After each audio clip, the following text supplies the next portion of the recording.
How can you justify, as a Christian, eating processed meats? Meats that come from slaughterhouses. Christians preach compassion not only to human beings. Shouldn't we also extend that compassion to other species if they're innocent beings, just like us? How do you know anything about God? Through His creation, I was actually raised Catholic. But every time I'm out in nature, I can feel His presence because of His creation. A student confronts Cliffe with a question many Christians avoid. If followers of Jesus preach compassion, how can they justify killing animals for food?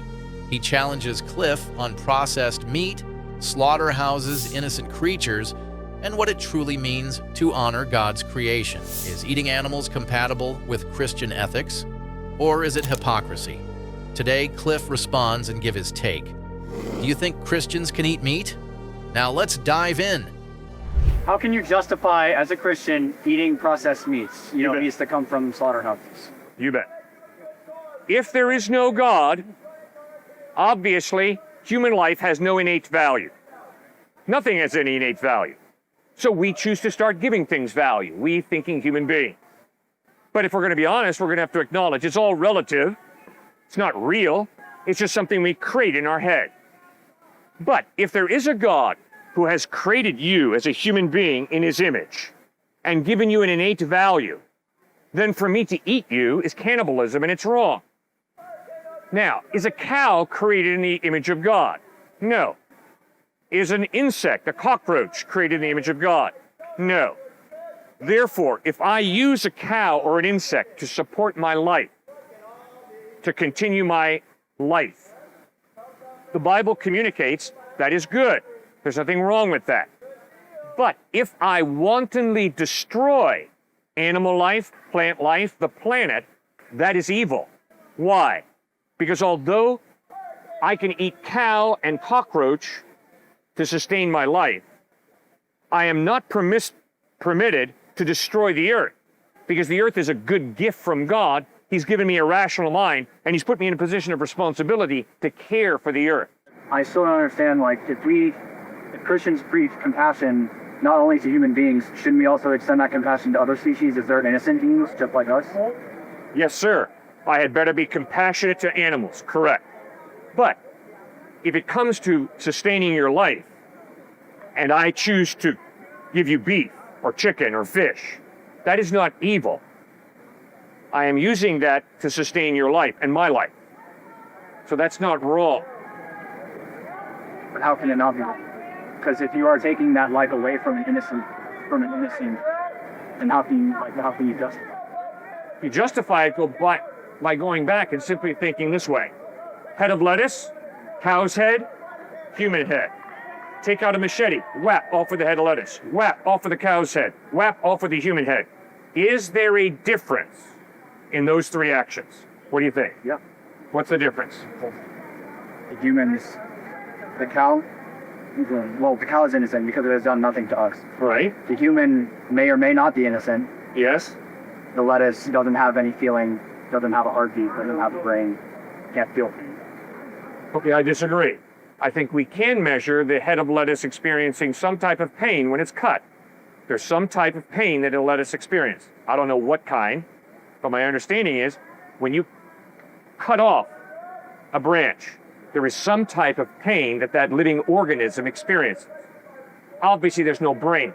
Obviously, there's no heartbeat in a head of lettuce or in a branch. But there is some type of pain, don't you think? No, because there's no neurons, and to feel pain, something has to have neurons. Have to have a sensory organ of some kind. Okay. Yeah. There's some scientists who would argue, some biologists would argue that no, when you cut a tree, when you cut a head of lettuce, there is a type of pain that organism experiences. At least that's what they debated with me. Could you describe that type of pain any further? Yeah, it's a living organism that is dead, and it's going through a death process, a destruction process. But when you cut off the head of a cow, the head doesn't regrow. When you cut off a branch from a tree, another branch grows. Not always. Not always, but it does happen. That branch right there didn't grow back. But a tree could keep growing. Yes, tree can keep growing, yeah. Yeah. Even though you've taken a part of it away. Yeah. But you can't do that when you slaughter an animal or a human. No, when you slaughter them, but if you cut my arm off, hopefully I'm going to get it stitched up and I'm going to continue to live. All right? But why do you think human beings are valuable? because we have the capacity, to show compassion towards other species because they were given that capacity. So we should enact the responsibility that we have been given to be good stewards of all life. Okay, who gave us that capacity? So you're a theist. You believe God exists. Okay, great. How has God revealed himself, herself, itself, themselves to you? How do you know anything about God? Through his creation, I was actually raised Catholic.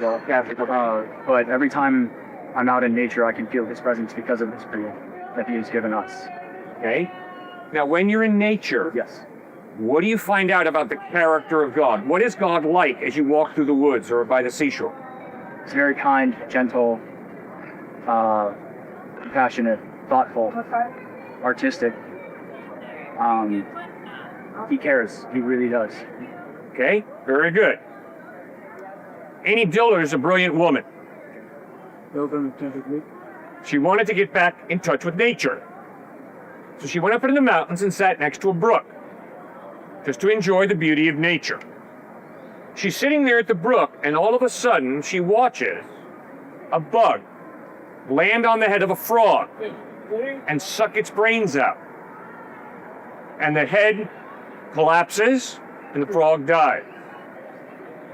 Annie Dillard watches other things like that occur in nature.